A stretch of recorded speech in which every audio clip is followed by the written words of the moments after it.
Hello, everyone. How are you all doing? How you doing, family? Well, I see a lot of you here already. Thanks for joining me for another live session.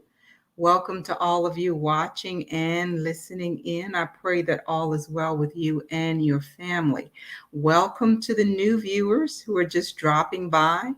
And a special thank you to all of our moderators. Thank you, thank you, thank you. To all the frequent flyers, I trust that you are well and blessed. And that's for those who are watching on the television as well. My mother is one of them. So, good evening to all of you.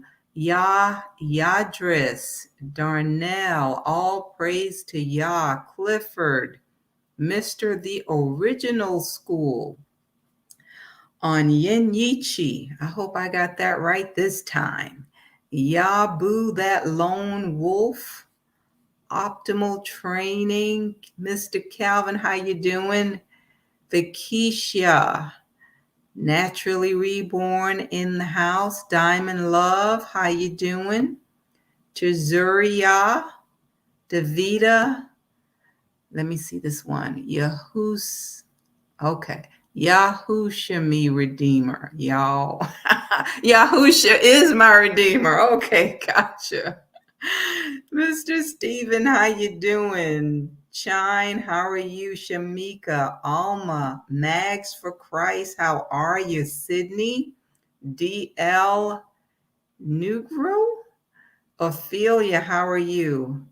Letitia, Con Money, Patricia, Devora, Mr. Vita or Ms. Vita, how are you?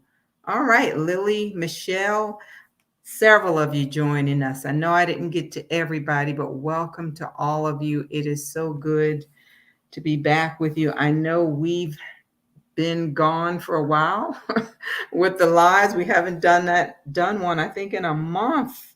Wow, the time flies by though. But anyway, I am so glad that you're with me tonight. So, we are continuing with our discussion, and we have a lot to cover in this session, family. Quite a bit that we've been going over from the session that we've been doing, Purpose for the Journey.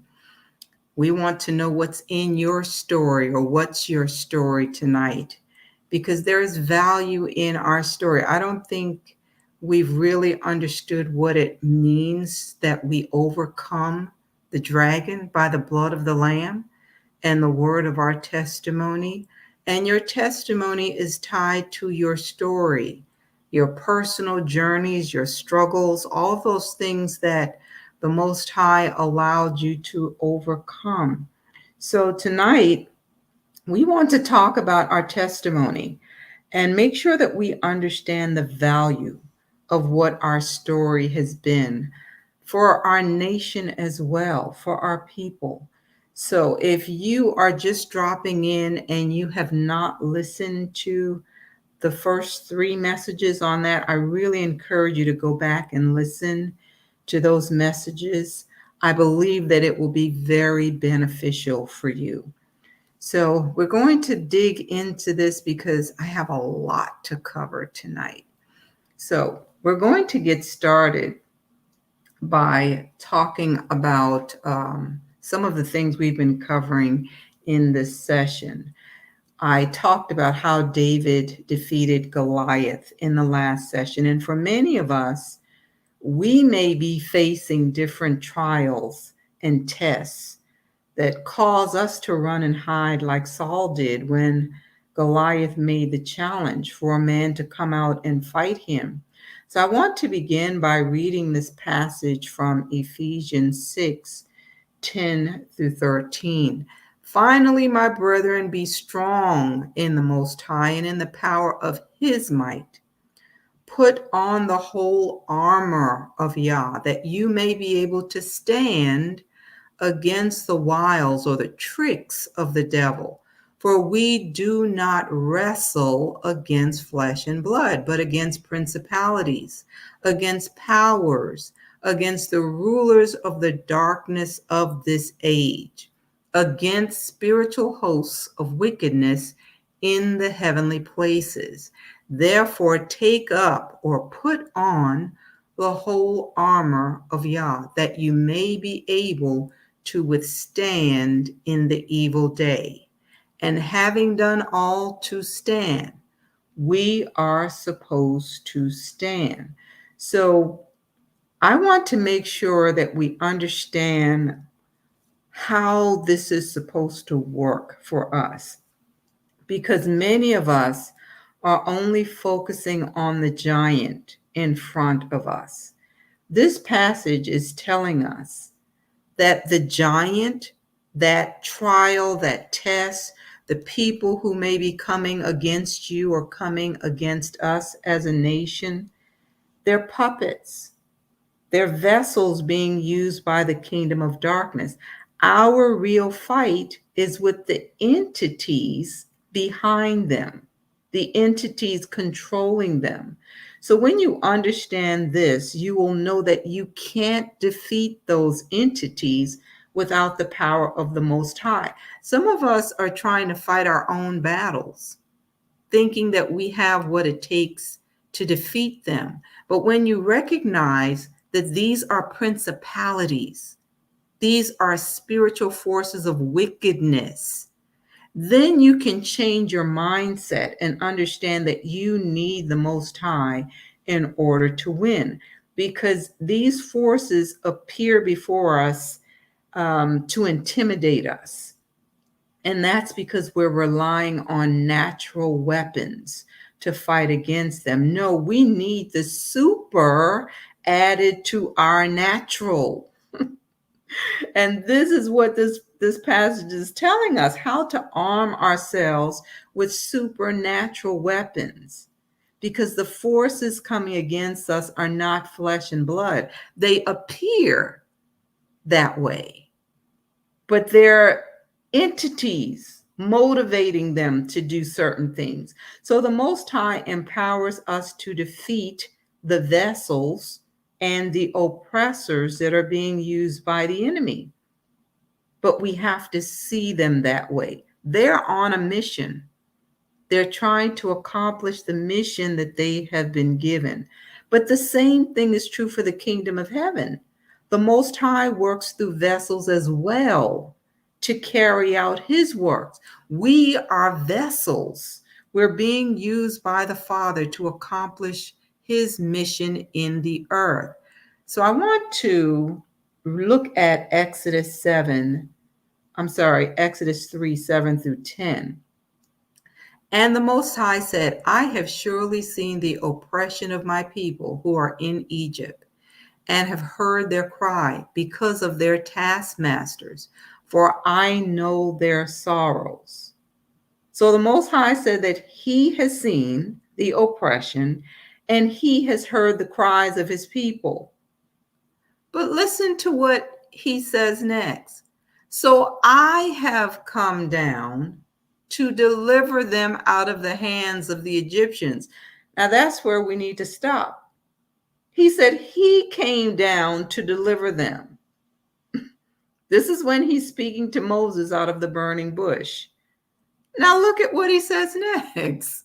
He said, I've come down to deliver them and to bring them up from that land to a good and large land, to a land flowing with milk and honey, to the place of, and he names the ites that we were supposed to go in and take and possess the land from these people.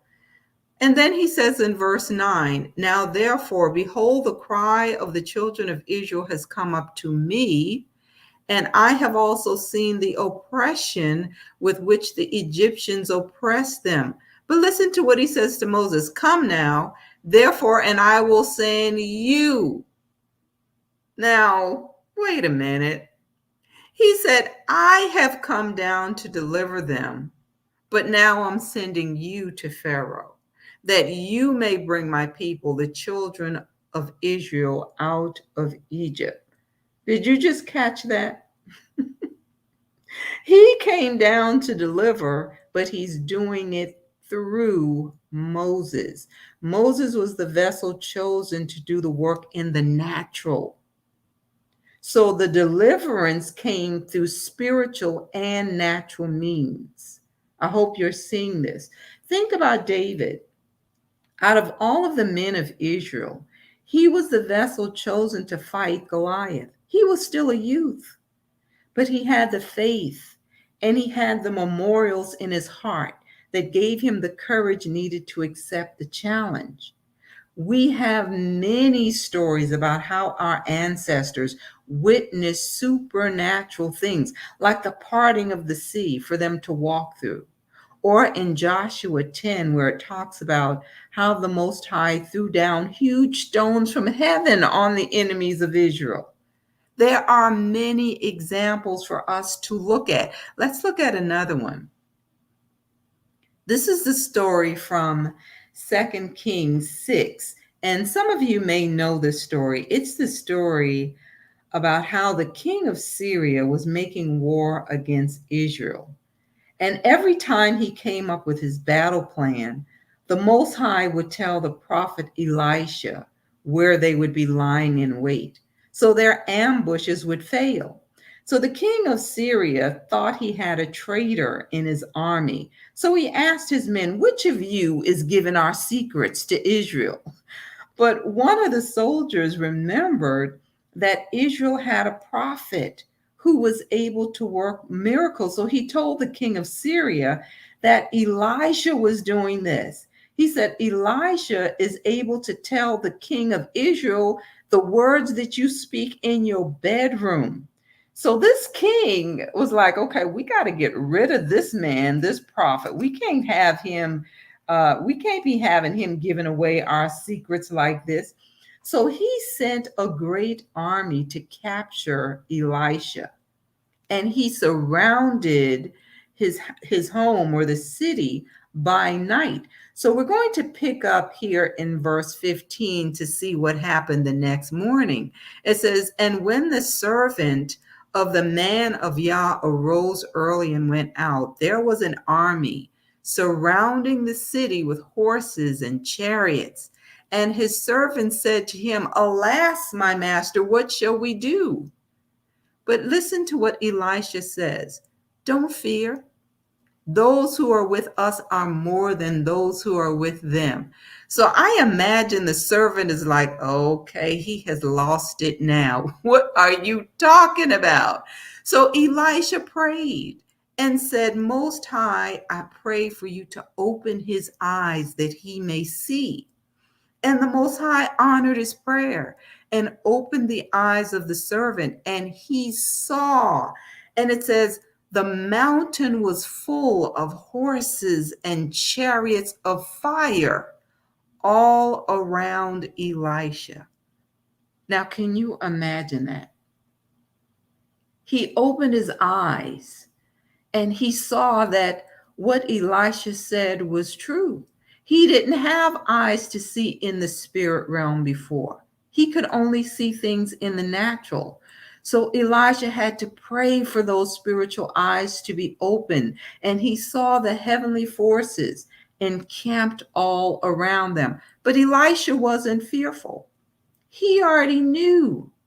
That's why he said there's more with us than with them. Family, this is a story right here that you need to put in your arsenal.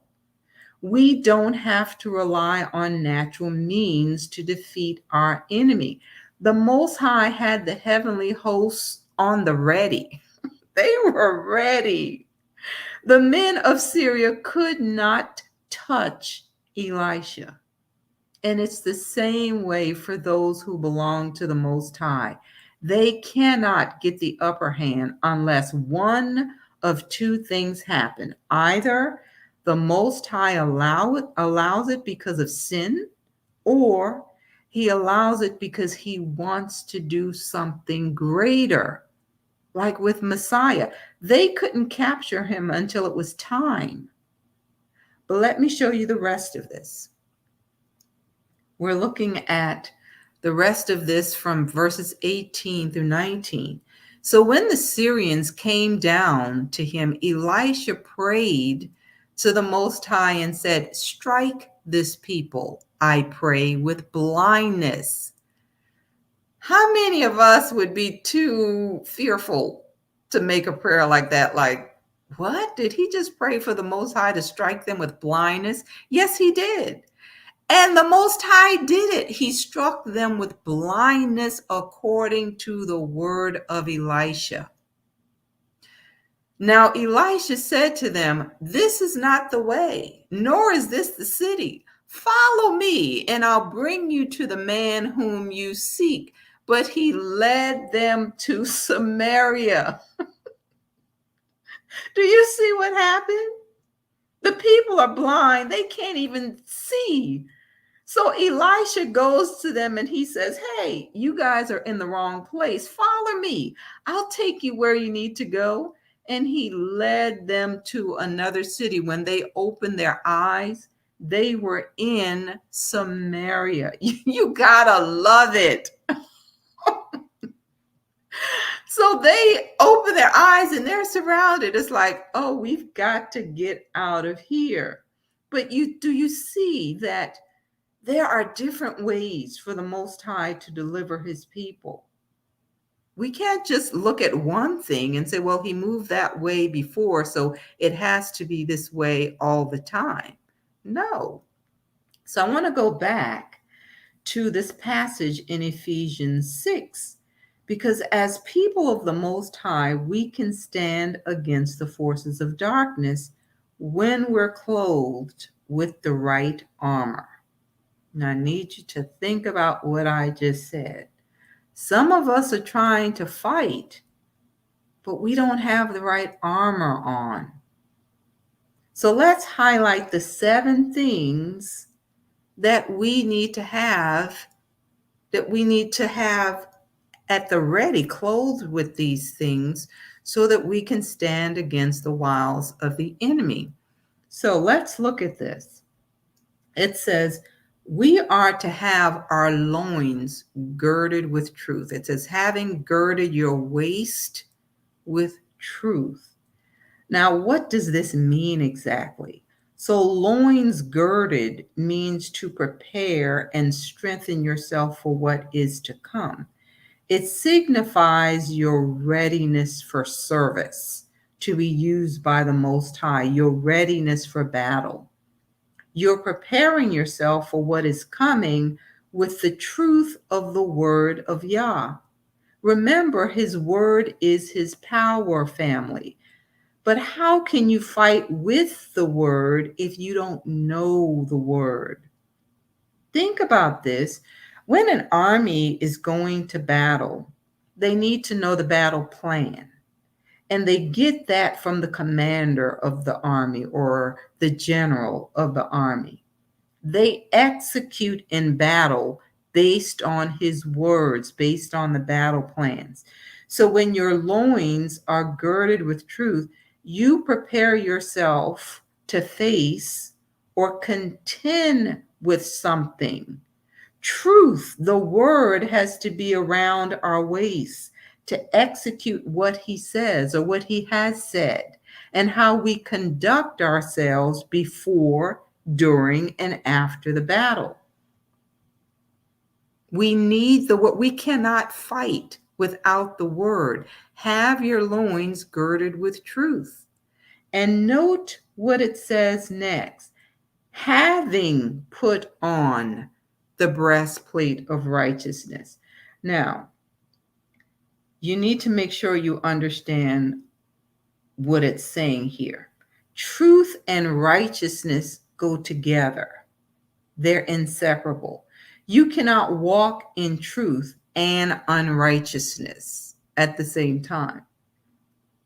Truth is going to convict you of unrighteousness. Truth is going to say, no, this is wrong. You need to stop doing this. So you cannot continue to sin thinking that your deliverer is going to fight for you. Israel was being oppressed in their own land. Just think about that. They were hiding in holes and caves from the Philistines. So Because of sin, the enemy came in through an open door. The door was open for them to come in. Now let's look at verse 15. It says, we are to have our feet shod or covered with the preparation of the gospel of peace. Well, what in the world does that mean?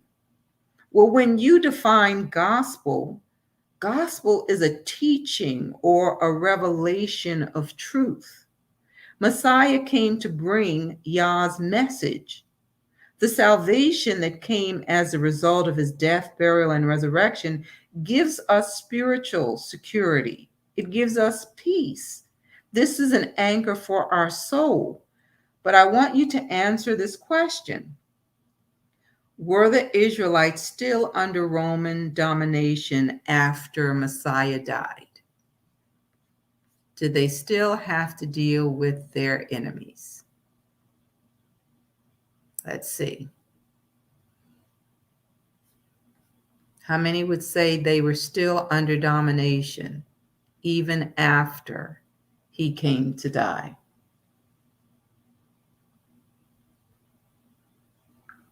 Yes. So most of you agree that they were still being persecuted. They were still being oppressed by their enemy. But didn't Messiah came to bring salvation? So that's the point that I'm making here, that during that time, he came to give us spiritual security. When he comes back, he's going to deal with those enemies of ours that oppressed his people. So yes, Messiah's death dealt with our spiritual condition, but it's vitally important to get the spiritual condition right first if you hope to win in the battle, in the natural, I should say. If you plan to win in the natural, you have to have the spiritual condition right. So having our feet shod or covered represent the truth you walk in. It's your foundation. When your foundation is secure, it brings peace. Elisha's foundation was secure, and it brought peace. He wasn't worried. That's why he told his servant, there is more with us than there is with them. He was not concerned about the army of Syria. David's foundation was secure. The actions that followed brought salvation to Israel. So salvation is the deliverance from sin in the spirit realm, and it's also deliverance from whatever keeps you bound or oppressed in the natural realm. So just think about what the Most High said to Moses in Exodus 3. He said, I have come down to deliver them out of the hands of the Egyptian. For our people, that represented salvation. They were saved or delivered from the bondage and oppression of the enemy. Are you all getting this? Let's check and see what you're saying. Hopefully you're seeing what I'm saying. Hopefully you're getting this. Okay, Gary, fasting. We'll get to that, and hopefully we'll get to that near the end. So remind me if you would. Let's see what else we have here. Okay. Oh my gosh. Nell says their cup of iniquity isn't quite full yet. I would say it's near the brim. LaDonna says yes. So you are okay. So DL, yes. Alma, yes. Okay, good. I want to make sure you're with me on this because we need to get these important points. All right. Now, verse 18, he tells us, actually, I skipped. Verse 16, he says, above all, taking the shield of faith, with which you will be able to quench all the fiery darts of the enemy. Now, that shield of faith, we really need to think about that, because how do you have faith?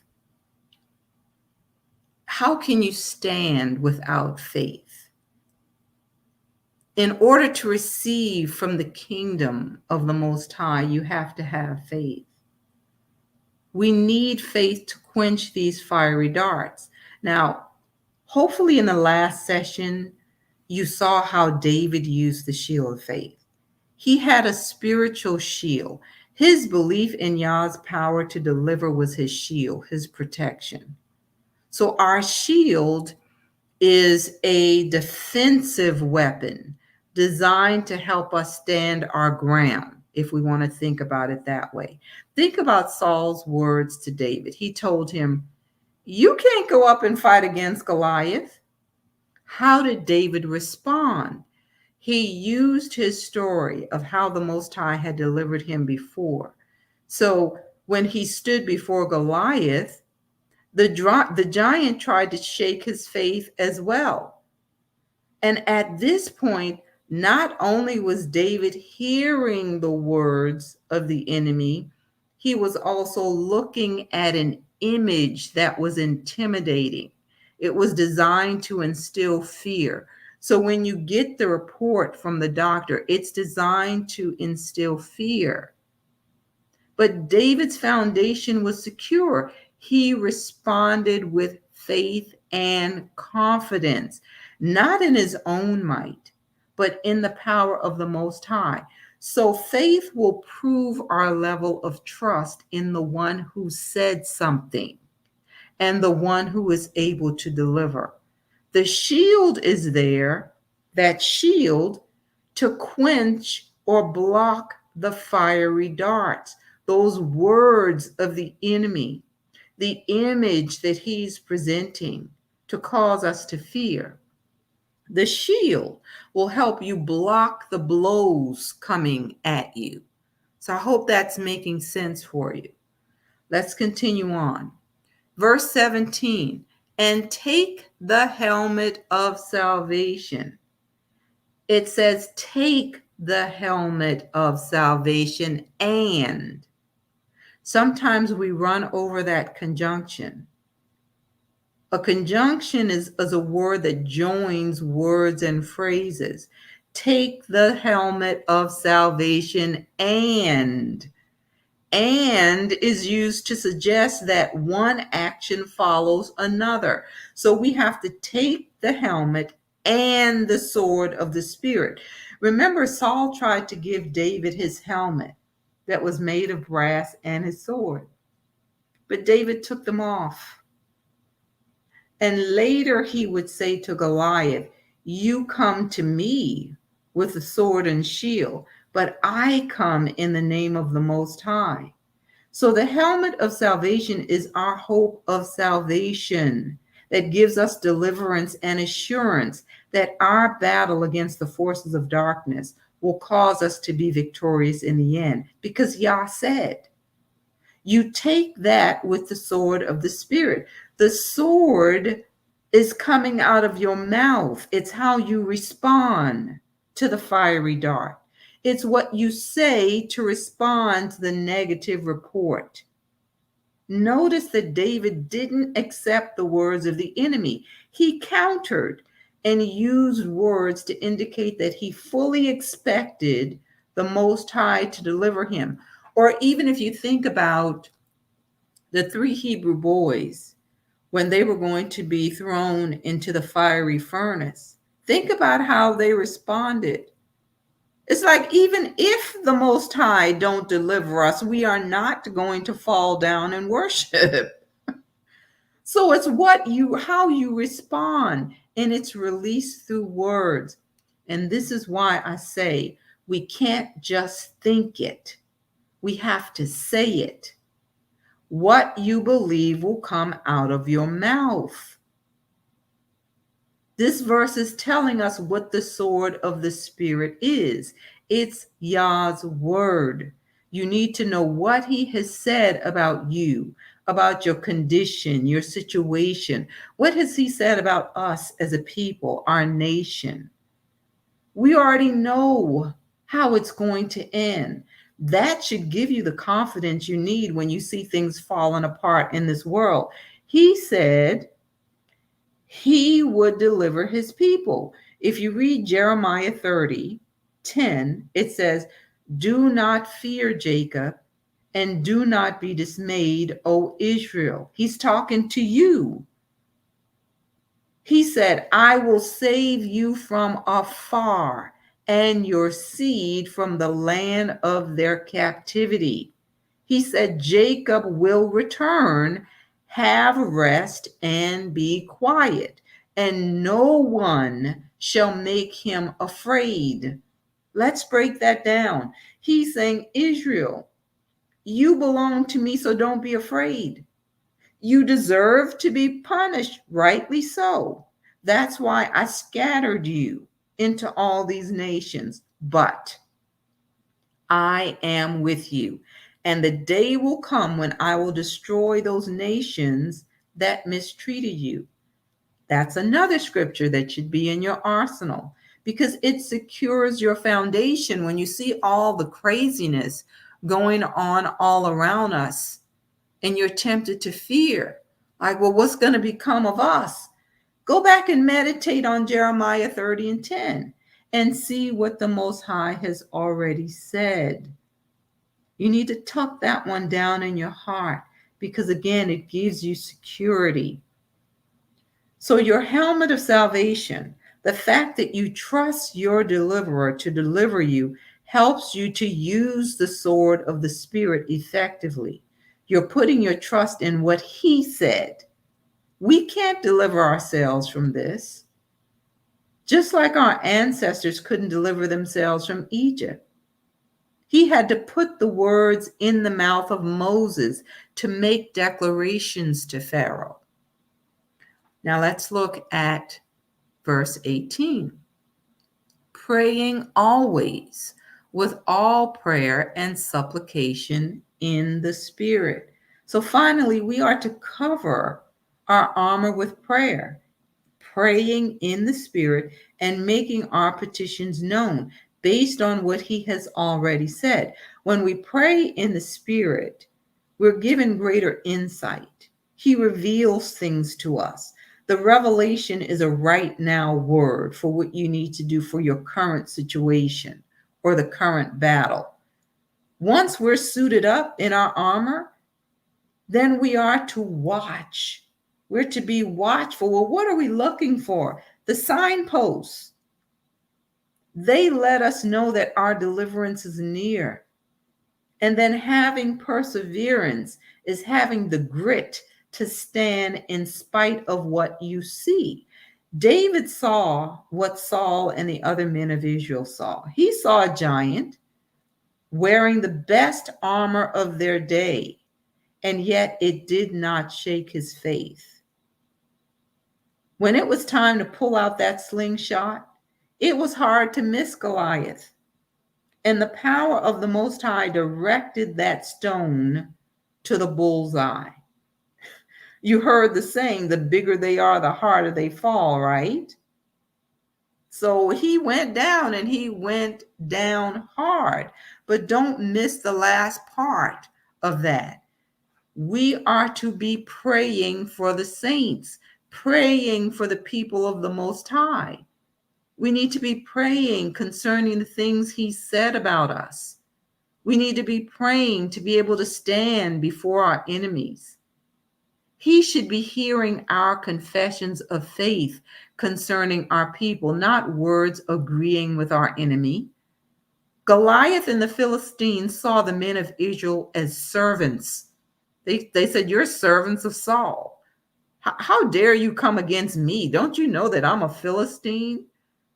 For 40 days, they took delight in the fear that they were invoking in the armies of Israel. David knew that the men of Israel were afraid, but how did he respond? He told Saul, "There's no cause for fear. I'll go and fight this giant." He didn't stand there talking about how fearful Saul was or what's your problem? You're the king. You got weapons and you're afraid. No, he didn't focus on that. In the natural, they were afraid. When he stood before that giant, he said, "You come to me with a sword and a spear, but I come to you in the name of the Most High of Hosts." David said, "He is the Almighty of the armies of Israel, whom you have defied." I want you to see something from the Septuagint. Let's look at this. This is 1 Samuel 17:43 from the Septuagint. This is how that reads. It says, "And the Philistine said to David, Am I as a dog, that thou comest against me with a staff and stones? And David said, Nay, but worse than a dog." David told Goliath, "I see you as something worse than a dog." And this is why the Philistine cursed him by his gods. When I saw that, I couldn't help from laughing. He said to him, "You are worse than a dog." You all. Oh my goodness. You know what? A dog would have had better sense. A dog would have had better sense than to come against the Most High's army. But anyway, David was relying on his past victories to give him the confidence he needed for this battle. He had a story. He had a story. So let's look at Portia says David didn't have fear. No. Yes, yes. Numa Fire says, Pride of Judah. Absolutely. Notorious Hebrew. Don't insult my dog. Oh my goodness. Don't insult my dog. All right. Warrior of Yah. Our soldiers of that time were giant killers of the past. Why were they so fearful? It's sin. Because of sin. That's why. Yes, Pride of Judah says David was trash talking. He most certainly was. LaDonna, faith and confidence is active in the Most High. Absolutely. Yes. He was not fearful. He was not backing down. So he stood on what he knew to be true. And that was the Most High can deliver us from this. And this is why he told Saul, you don't have to be fearful. I'm going to stand on what I know to be true, which is that the Most High is going to deliver us. He's going to give him into our hands. So yes, we can stand in confidence, family. Thanks to those of you who have been giving with super stickers. Eddie, thanks to you. I appreciate the support of the ministry. V. Hannah, thank you. Many blessings to you in return. Brother Clifford, thank you. Praises to Yah, Juliet, and Chosen by Yah for your super stickers. Praises to you, brother, to the Most High for you, Brother Calvin. Saw, thank you all. Shaya, Miss Vida, praises to Yah, to all of you for the support of the ministry, and many blessings. May Yah send it back to you. Shelly V, same to you. May he send it back to you and enrich you. Dee Dee, same to you. Carla Kimmons, the King's Daughter. I missed a lot of them, didn't I? You all, when I get started and I get on a roll, sometimes it's easy to overlook, but just know that we appreciate it. So we're going to continue with this because, again, I want to make sure that we understand just how powerful our testimonies are. We have powerful testimonies. Some of you, I don't think you realize or understand what you have. There is something in your arsenal that's going to cause you to overcome the dragon, the blood of the Lamb, and the word of your testimony. So I want to make sure that you understand just how powerful that testimony is, because the Most High does not want us to be defeated, family. He wants us to stand in the power of His might. His might. Thank you, Pride of Judah and Bitter Herbs. Many blessings to you. Thank you for the blessing, for blessing the ministry, both of you. So let's continue with this because, again, as I said, I have a lot that I want to share tonight. I want to know what's in your story, or what is your story, Israel, because many of us have powerful stories. The enemy tried to erase a lot of us early. He tried to erase our ancestors when they were very young. David was still very young when Saul tried to kill him. Moses was still a baby. Messiah was a baby. And oftentimes, those who are allowed to shine the most will have a history of trials and tribulation. And usually, the enemy will try to get rid of them before they can enter into the calling that the Most High has for them. They often experience trials by fire. The forces of darkness will always try to eliminate you because you present a threat to their kingdom. I hope you know that that's what our fight is all about. The enemy either has to erase you or control you. And for some of you, he messed you up so bad at a young age that you've spent decades trying to overcome it. But when you come through it, you need to keep rehearsing that testimony. For those who know me, my family, they know that I am a walking miracle. They know this. If the enemy was allowed to have his way, I wouldn't be here today. He tried to take me out early as well. I was in my early 20s when I found myself staring down the barrel of a handgun. Early 20s. But there's a certain level of confidence that you gain when you know that the Most High has delivered you from something that was meant to destroy you. I know that the Most High saved me. I have no other explanation for surviving that ordeal. As I lay there in the hospital, the doctor said, "You were lucky." But how many of you know that it wasn't luck? Luck had nothing to do with it. So serving the enemy, that's not even an option for me, because I know that I owe the Most High everything. During my time of prayer, I am reminded often that I could have been dead, you all. I shouldn't be here based on what the enemy had planned. So I know that I have much to be thankful for. During my times of prayer, I rehearse that story often. And then I start talking. I start saying things like, why in the world would I even consider serving an enemy who tried to erase me?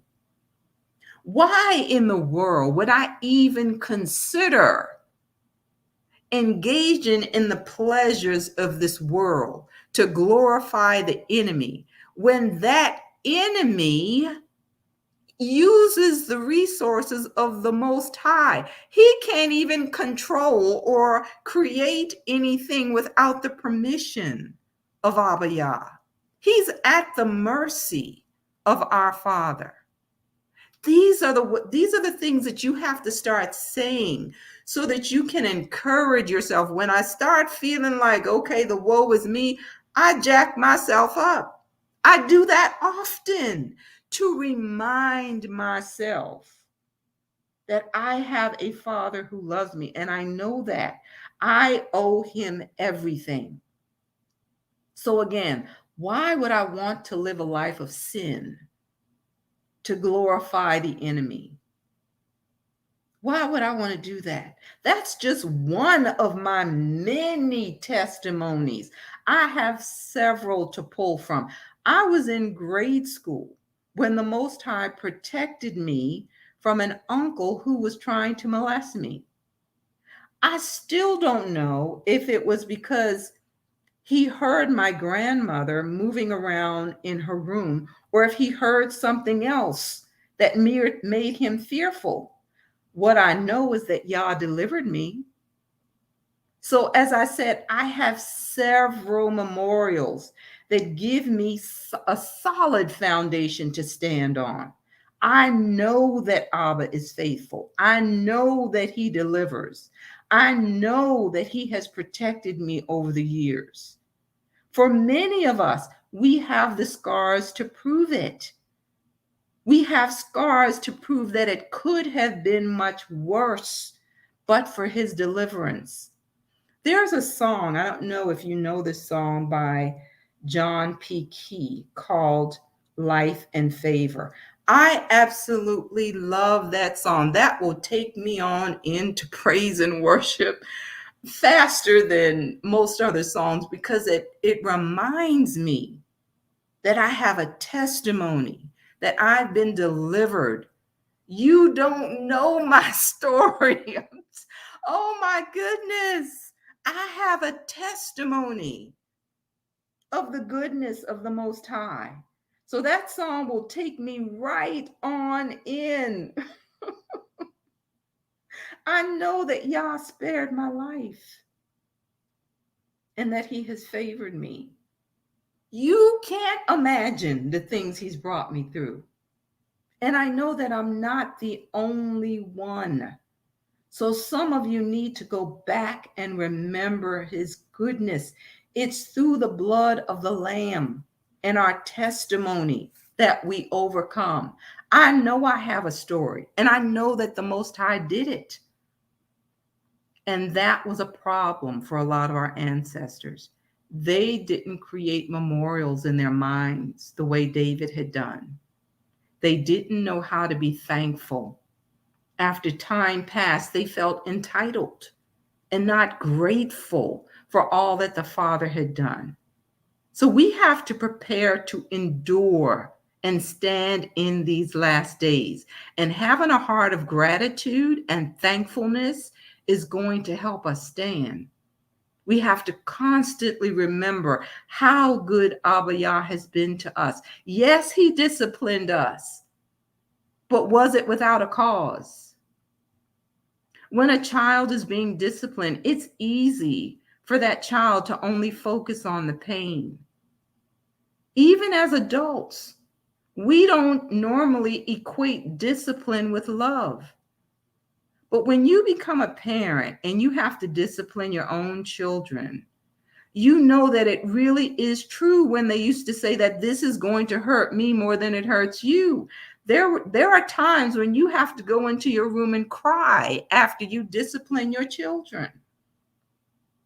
And that's how you learn that, yes, love can hurt. If you go back and read the books of Jeremiah and Ezekiel, you'll see just how much our Father loves us. He gave us repeated warnings, and our ancestors ignored them. So there is a price to pay when you've been marked for greatness. We were chastened, but it was to prepare us to reign and rule. We are a testimony. We are the evidence that even though the enemy was used as the chastening rod, they couldn't wipe us out. They tried, but we're still here.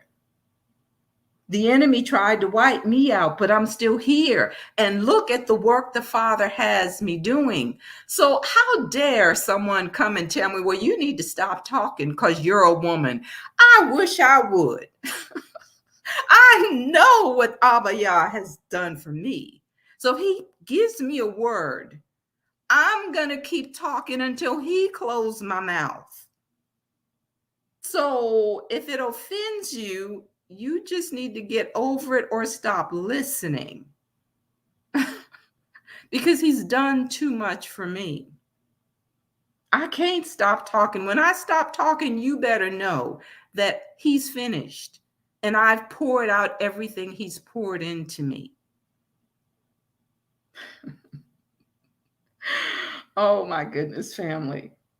Anyway, I have a few folks who are going to be joining me tonight, and I want them to share their overcoming story because, as I said, many of you have overcoming stories. There are things that were supposed to take you out, but the Most High spared your life. So we're going to talk about it. Sister Shonda, you're up.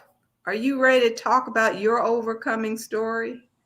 Sister Huldah, so glad to be here. I guess I am after hearing you, man. I'm like, I'm an overcomer. Hallelujah. It's so good to be here with you tonight, and just powerful word, powerful testimony. Thank you so much for having me on. You're very welcome, sis. So, I was praying about what to share because I'm sure you can relate. Just as you were sharing some of your testimonies, I have many things, many things that the Most High has demonstrated in my life that guarantees me that I am one who is called to be a beacon unto the nations. Mm-hmm. And it's like, when the trials that you go through, that they are much greater than you could ever handle on your own. And he shows himself strong. So with trepidation, I'm going to share a testimony tonight that, you know, really still puts my remembrance back into that place, almost like I was there just yesterday. But I thank him for his overcoming power. It was a few years ago. My family and I'm a mother of 10. My husband and I have 10 children.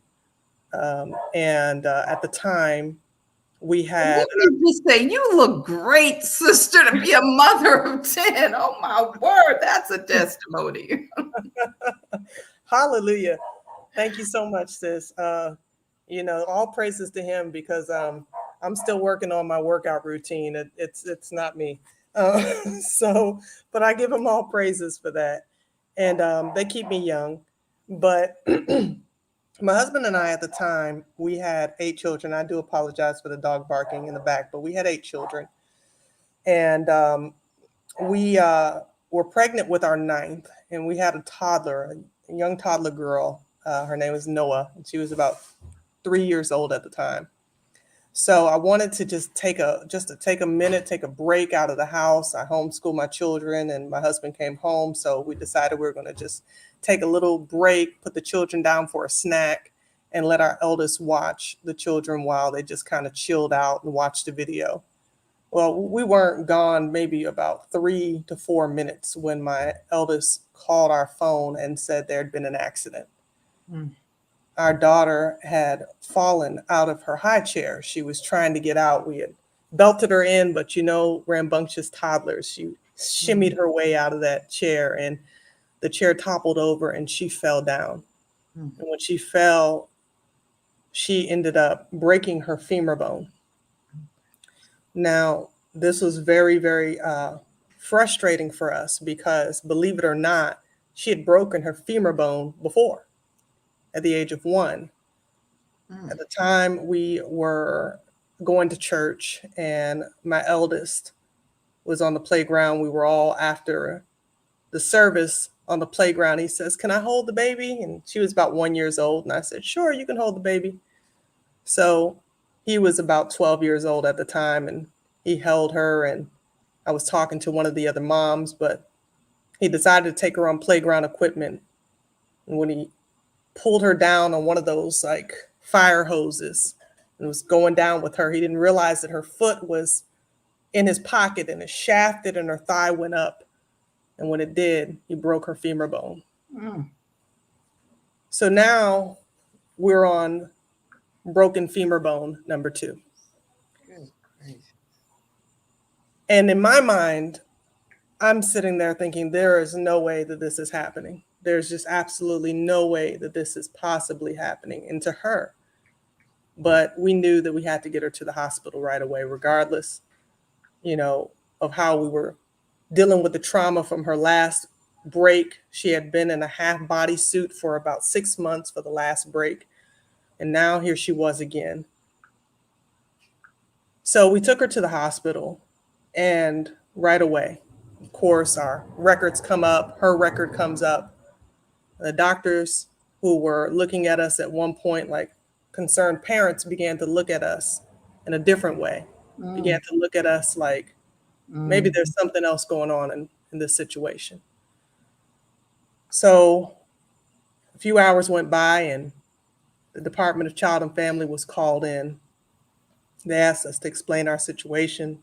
We did, and it was a black cop and was a black DCF worker.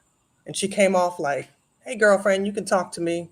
But I remember specifically that the Most High was saying to me, she's not your friend. Mm. And he Wow. told me that in my spirit, but I relayed the story to her. Of course, they got my husband's recount. And at this time, it's my husband, myself, and my daughter. They're at the hospital. I'm pregnant with our 9th child. Our other children are at home. And it's about roughly 1, 2 o'clock in the morning. Now, they had kept us there this is going on about 8 hours now. Oh my goodness. So they said, well, we're going to need to go to the house. It's 1, 2 o'clock in the morning. They said, we're going to need to go to the house. The babies are sleeping. But they were the authority, so we couldn't resist. They decided they were going to go to the house 1, 2 o'clock in the morning. They showed up there. And my children, they were sleeping, but they had been playing with some sticks outside, brought them in the house, and they walked to the house. The cop decided that he was going to make a show of himself and make loud noise in the neighborhood and condemn my husband and try to call us horrible parents and all of these things. And I was in the hospital and trying to mend my daughter, trying to make sure that she was comforted when the lady called me and she said to me, it's not looking good for you. And I said, well, what do you mean? And she said, I went to your house and your house has all kinds of dangerous objects in your home. And it appears as though this home is unfit for your children. And I remember at that time feeling so, so angry because I knew that that wasn't the case. But again, the Ruach spoke to me and he said, Shonda, agree with thine accusers. Those are the very words he spoke into my spirit. And instead of getting defensive and telling her, no, that's not true, I said, yes, ma'am. Yes, ma'am. And it wasn't until I received her approval that I could leave the hospital. So in a way, I was being held hostage at the hospital, regardless of them doing everything they needed to do to put the cast on her leg. We were being held hostage until she gave the authority that we could leave, which she didn't do for another 2 or 3 days. Wow. So finally, after calling her again and asking her if we could leave, she says, go ahead and leave. Now, little did I know that during that time that she had made the accusation against my family, that another investigator was going to be coming in the following day. Another investigator came in from the Department of Child and Family into my home and looked around and saw the happiness of our children's faces, saw my husband taking care of our children, and there was clear love in the home. And he looked around and he said, I'm reading this report that this person wrote who is on your case, and it just isn't lining up with what it is that I'm seeing in here. The home is big, the children seem happy and loved, and they clearly are comfortable with you. I'm not sure that what's on the report is indicative of what I'm actually seeing. And so It was at that time that the investigator told my husband that he was going to make a recommendation to the superior that the woman be taken off of our case. Mm. So, all praises to the Most High. That Yeah. woman was taken off of our case. But Sister Huldah, it didn't end there. It was for 6 months. Oh, Six goodness. 6 months we went through with dealing with the Department of Child and Family making all kinds of threats against our family. And I remember during that time feeling like I couldn't sleep at night, wondering if this family that the Most High had told me that He was going to give me, that He was going to give my husband and I a huge family, a family that I was going to be a mother of many, and my children would stand before kings. And but how at the same time, if He could give me that promise, that these people could say that they're going to take my entire family from me. Mm-hmm. And I remember that was one of the times in my life where I most needed to lean into Him. And I would sit outside as I'm getting a free moment to pray, and I would just listen to Travis Green at the time. I know you mentioned John P. Key, but I would listen to Travis I Green, like Travis Green too. and I would put that brother on, and he would just minister to my spirit as I was reading the word, and I would weep and I would cry, and I would just say, I have to trust you. And I was still doing a Shonda at large. No one knew what I was going through while I was on the platform. No one knew what was going on privately in my life. And it was so heavy and intense. But I knew this was a moment of testing in my life like never before, because it was directly, intricately tied to my calling to speak forth life into the families of Yasharel. Mm-hmm. And so after 6 months, not only was our case dismissed, our case was dismissed, but we were actually asked to be the star family for the Department of Child and Family. Oh, look at that. They took our picture and featured us in their magazine. And Mm-hmm. I was so, surprised, but at the same time, I remember my mentor, who was a mother of 9 at the time, and she said, Ashonda, what will you do if they take your family from you? Mm-hmm. And honestly, I didn't know. I had a vision that, no, I'm going to fight. But the question remained, what would I do if they took my family? Would I not understand that all things work together and that the Most High would be the one to allow it? Would I not trust Him still if He allowed them to take my family? Mm-hmm. And that question, it was one that I had to wrestle with. And it's one that we as believers have to wrestle with every single time we are approached with a trial, a tribulation. Is, what if He allows that tribulation to go through in the way that we don't want it to go through? Yeah. Will we still serve Him? Mm-hmm. And the truth is that I've seen Him not answer prayers the way I wanted Him to answer him many times. And I can hold fast to this verse in saying that though He slay me, Mm-hmm. yet I will serve Him. And I praise Him because to Him I owe my life. He did preserve my family. I went on to have my 9th child, our 9th child, and I went on to continue the work that He has called me to do. And today I'm still ministering, and we have 10 beautiful children, and our oldest just graduated from high school, salutatorian of his class with a full ride scholarship to university. Our beautiful baby girl is a ballerina, and she is 5 years old today. And she is an amazing, amazing young princess. So I just appreciate you for giving me the space to be able to communicate this testimony. It's near and dear to my heart.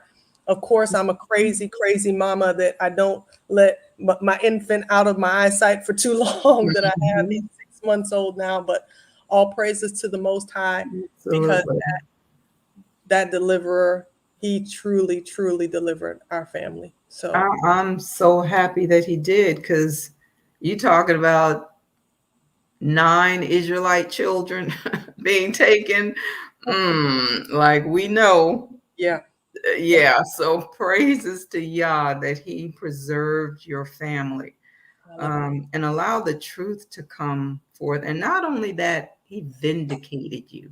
That's a testimony right there. He vindicated you. That was wild. That So, was wild, but it was praise beautiful. God. I can just imagine. I mean, as a mother, you not sure if they're going to come and take your kids because, I mean, there have been situations where they come in for things, small things, what we may say would be small things. And in some cases it is justified, but it's all praise to Yah that they did not take your children. Yes, all praises. He's so good. And I know that's the thing about the enemy is that he's waiting for us, like the scripture says that he's like a lion, a roaring lion, that he is seeking whom he may devour. And he's Mhm. waiting for an opportune time in our weaknesses to pounce on us. And Absolutely. so, we have to be ever vigilant, but at the same time that everything went down and the timing that it went down, it really showed me more about this beast system. It showed me Mhm. that we cannot rely upon the medical community to be our advocate or our friend. We have to understand that the enemy is working in every agency that he can. And so this happened actually a few months before the pandemic. So Mm. believe it or not, it was this situation that gave my family and I the strength to stand up against the wiles of the devil Wow. during the world's testing. So Well, you hallelujah. don't look like what you've been through, sis. Well, Well, next, go ahead. ain't that what they say? You don't look like That's you've been right. You don't look like what you've been through. And now we're going to continue with another testimony. Apostle Curtis Lewis in the house. Shalom, shalom, and blessing, my sisters. Can you hear me? Okay. Yes, we can hear you just fine. Brother Kurt. Great, great. I am, first of all, I'm thankful for you allowing me to be on your show tonight, and we certainly enjoy your ministry. I want to thank Sister Shonda. She has been a big blessing in our life, and I greet everyone in the chat. Hallelujah. Good to hear from you, Brother Curtis. A blessing as well in my life. You and your dear wife, Sister Melva. Thank you. Thank you, thank you. Absolutely. Praises to the Absolutely. Most High. You sisters got me excited, and I'm the type of person, a long time ago, I was the first man that shouted in the church. And when I got to shouting, I almost frightened everybody. So y'all got me about to take off running and shouting. Oh, Hallelujah. But anyway, my story starts when I was probably about 8 years old. My mom died when she was about, I think, about 9 years old, right about 9 years old. But I remember having an encounter with the Most High in a traditional church. And so after my mom died, my daddy kind of moved us to a little place called Hartwood, Louisiana. And it was there in Hartwood, Louisiana that my daddy, he was trying to raise 7 kids with no help. And so he kind of worked his life away, and so we kind of pretty much raised ourselves in the streets. And so that's where I start getting involved with, a bunch of gang activity, when I got a little bit older.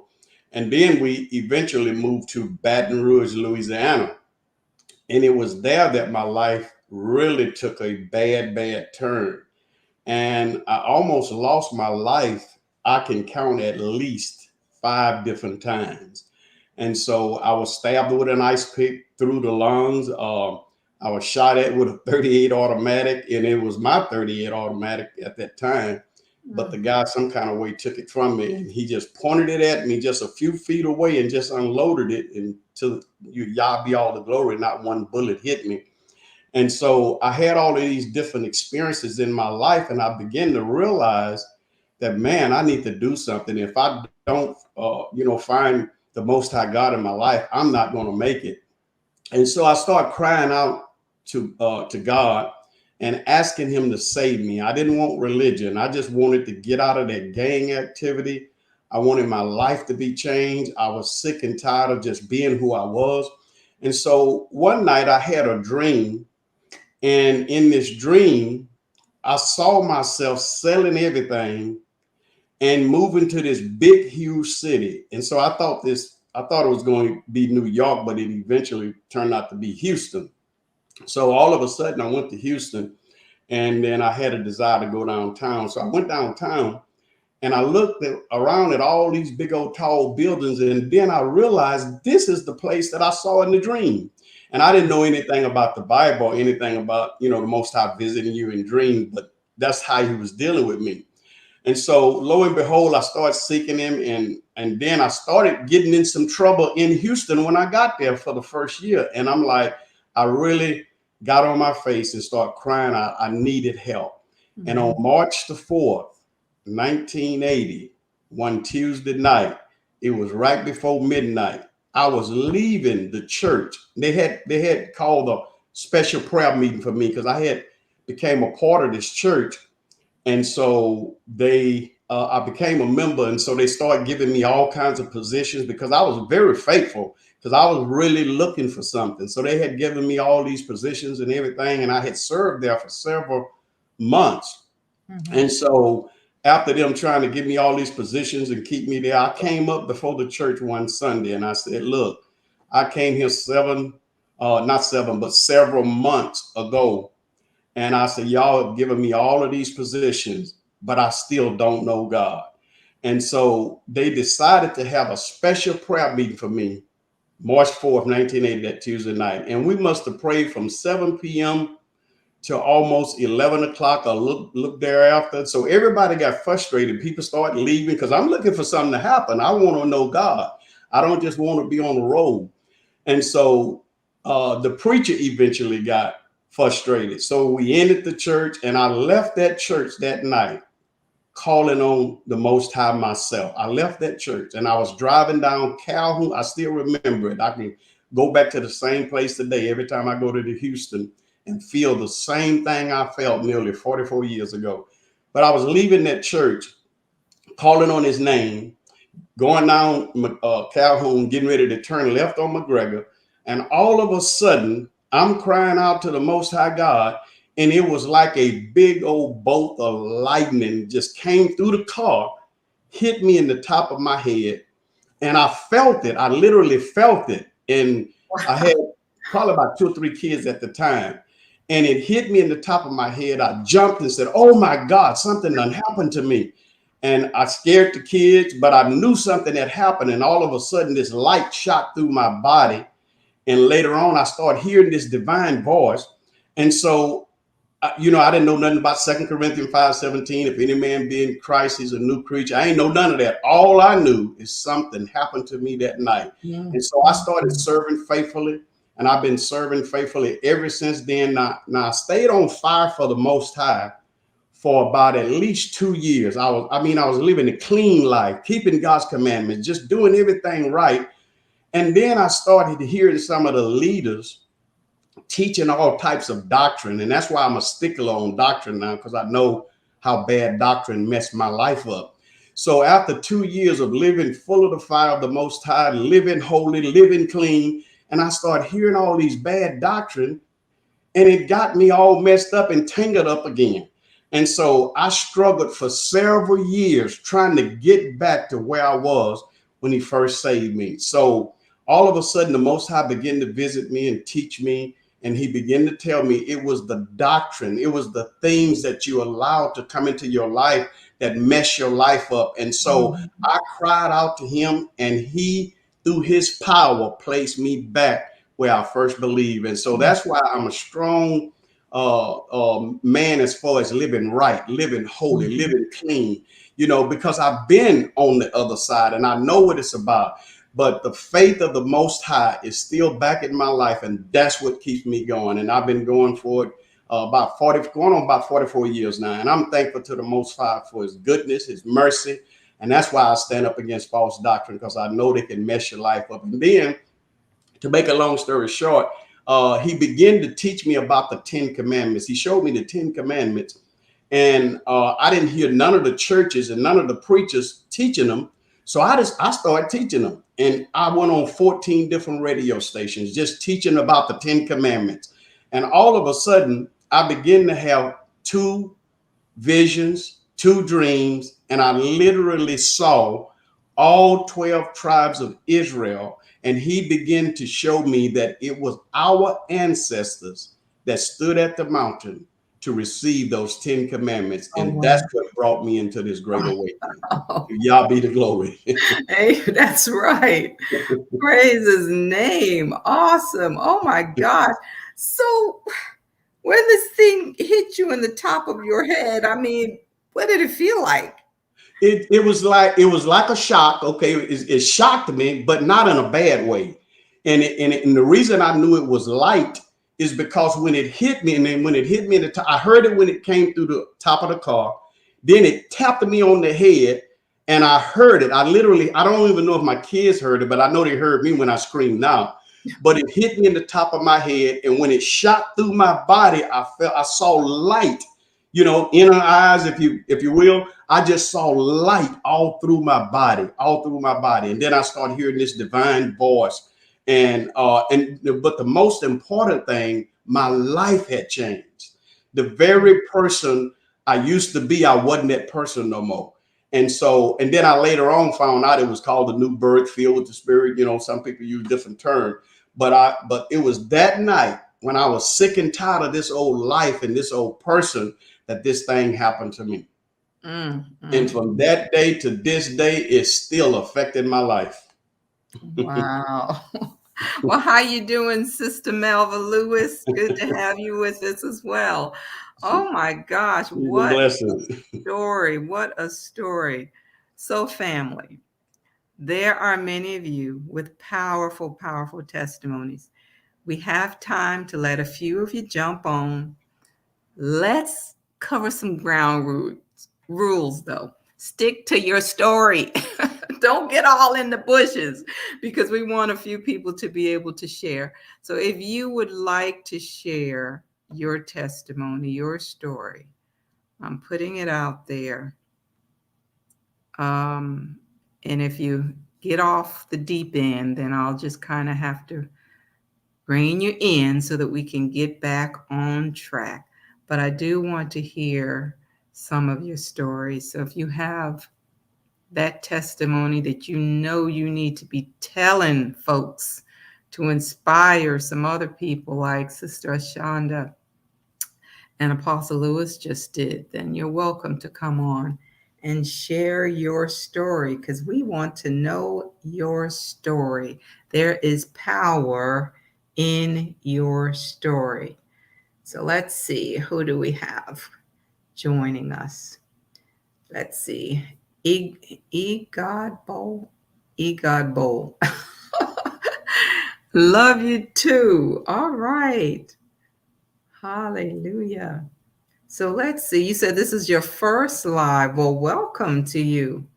Welcome. I'm glad you were able to join us tonight. Let's see. Apostle Lewis, does it sound like something affected your pineal gland? Well, I don't know. We know something got a hold of you. Something got a hold of me, and it hasn't let me go yet. Something got a hold of you. Let's see. Do we have anyone or are folks trying to sign in? I'm going to give it a few more minutes, and then we're going to wrap things up. So let's see what other. Nanology says, wow, what a dream. Wow, a dream. Neat. Let's see. Amazing stories, testimonies. Daughter of Zion. She says, me too. I was out in the world and he said, no more. I had no choice. And I'm so glad I was delivered from some things. Praise. Yeah, absolutely. Bitter Herbs wants to know if you still hear the divine voice. I don't hear it all the time. I hear now mostly a still small voice within. But like when he was dealing with me about the ministry, that's when I was hearing it mostly. And that's why I accepted my call to the ministry. And the voice that I heard was literally audible. Wow.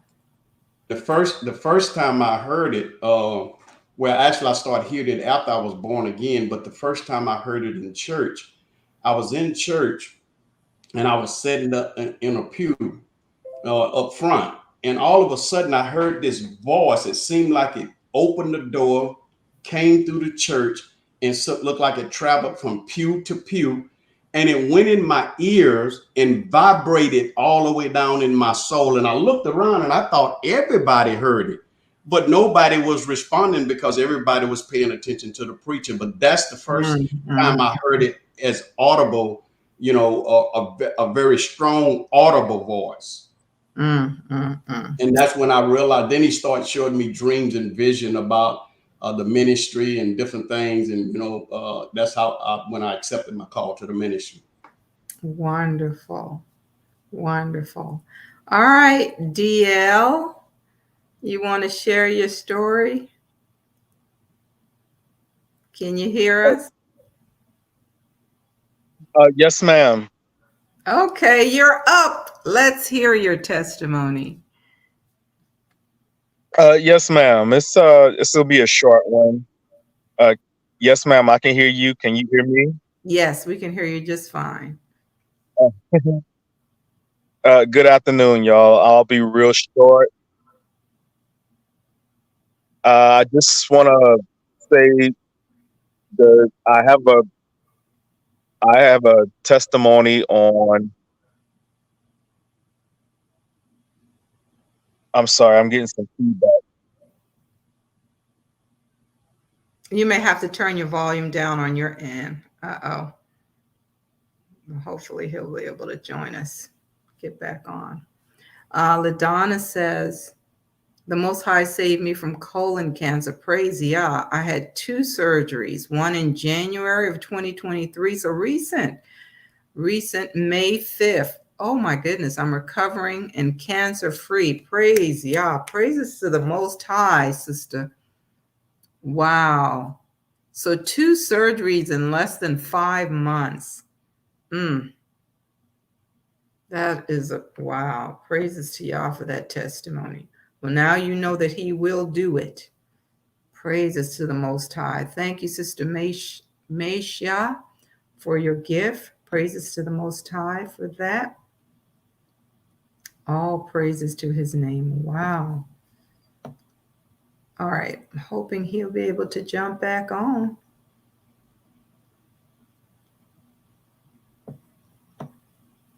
Sister Shonda, you have anything else you want to share while we're waiting for him? I'm just sitting here and just soaking it all in, and just thinking about how the Most High, it just gives us these testimonies as a means to encourage one another going through. Because sometimes when we're going through, we think we're the only one who is going through at that moment. When we're able to see that there are other people who have been where we are, and they have, by his power, been able to resist the enemy and continue to stand. It's such a blessing. So absolutely. So family, make sure you check out Sister Shonda's channel and Apostle Lewis. See what's going on their channels if you have not visited their channels before. All right, so DL, he says, I was a medic during Hurricane Katrina and Harvey in Texas, and Yah has got me through. Okay, so that's the testimony he wanted to share. So sorry you weren't able to get your sound to work, but we give the Most High praise. You're saying a medic in Hurricanes Katrina and Harvey. I can just imagine. We saw on TV what that was like, and for you having to serve as a medic, praise him for saving you through that. All praises to the Most High. Brother Don, how you doing? Brother Don? Oh, I'm doing well. I'm trying to get the stupid headset to mic. Okay. So I think we're there. There we go. I'm going to be real brief as well, because I don't have a whole lot of longevity in walking in the truth. But I had been a staunch believer,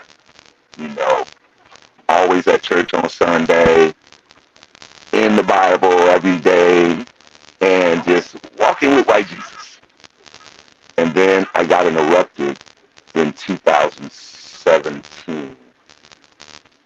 security guard, and he pointed out Deuteronomy 28 to me, and I'd never seen that. Many times as I read the Bible, I'd never seen that. And so I pondered on it for a minute, and then I just kind of continued on with my Christian life. And about 2000, well, it was the end of 2019, the Most High's voice spoke to me and said, come out of her and be separate. And what that voice said to me at the time was to come out of the world, come out of Christianity, don't be involved with any government stuff, voting and all that stuff, none of that stuff. And then it was the beginning of last year, the Most High told me to come out of her, meaning come out of Babylon itself, physically. So that's the truth. I haven't heard the voice since, but, just being obedient to what I heard and knowing that the reward and the blessing is in the obedience. So me and other like-minded people, he's told them too. Not only, do we hear it, but he's like, look at what's going on. Watch what's going on. And so it's just, wow, I'm so grateful and so thankful that out of all the people in the world he could have spoke to, he spoke to me. So I'll end my plane there. Well, thank you for sharing your story. So what I'm going to do is read some of those who are putting it in the chat. Alma says, he brought me through several rounds of homelessness. Now I have a ministry to the homeless for the past 11 years, seeing salvation, people getting healed and delivered from drugs and homelessness. Now that is a blessing. He delivered you from it. And now he's got you ministering to people who are in the same situation. All praises to the Most High. Let's see. Lily Michelle says she's going to share her testimony at another time. Well, praise your name. And you all are welcome to put it in the comment section as well. Optimal training. I heard some really powerful stories tonight. All praises to the Most High. Absolutely. Let's make sure I didn't miss any in the chat. Okay, I think I got them. Most of them. Let me double check. So let's see. Now, no, that's all. Let's see. Now, says, as I sit here tonight, like 8 months ago, I had a dream that America was destroyed. Shaking my head, it really is Babylon. Yeah, we kind of see all the signs of that, right? We see the signs of that. All right. Well, I think I got them all. Keith says, I had a dream about a month ago that we were leaving soon, and I was with my family, and many of our people were waiting for buses to take us to ships, waiting for us to leave. Everyone was singing. Isn't there a video, I believe it was a pastor that had a similar dream about us being taken back to our land in ships? And I don't know that I would remember who made the video, but I think I heard of another one of someone having a similar dream. All right. I think I got them all. So for all of you who joined me tonight to lift up your testimony to the Most High, I thank you. Israel as a people, we have a beautiful story. I'm going to cover that in the session on Sunday. We have stories that the Most High wants us to rehearse before him to build up our faith. Because if you can look back at what he did before, then you can say like David, well, if he delivered me from this and he delivered me from that, and I see how he moved on my behalf in this situation, then I know that he can deliver me from this giant, what's appearing as a giant in front of me. And you can look at that giant as being a medical situation, financial situation, whatever it may be. Whatever it is, the Most High wants us to put our trust in him. He wants us to know that he is our deliverer. He wants us to know. So I thank you all for joining us for this session. Thank you for sharing your story. For those of you who put your story in the comment, thank you for doing that. For those who may be listening later, you're welcome to add your stories as well so that we can rejoice with you. Because as someone said earlier, it inspires others. They can look back and say, if he did it for Sister Shonda with the situation she was experiencing with her family, he can do it for me. If he did it for Apostle Lewis, he can do it for me. He seems like he was trying to take you out early as well. So you need to know that if he did it for one, why wouldn't he do it for another? As I shared in the session on Sunday, David's nephew would later kill a giant. He knew that his uncle had done it previously. So we need to be able to share our stories with one another so that we can inspire and uplift each other, help each other build faith in what the Most High is doing and the things that he has done. So it is 9:30. I'm going to wrap it up right there. Be blessed, family. Thank you, Sister Huldah. Thank you, Sister Huldah. Thank you, Sister Shonda. Blessings to be with you guys.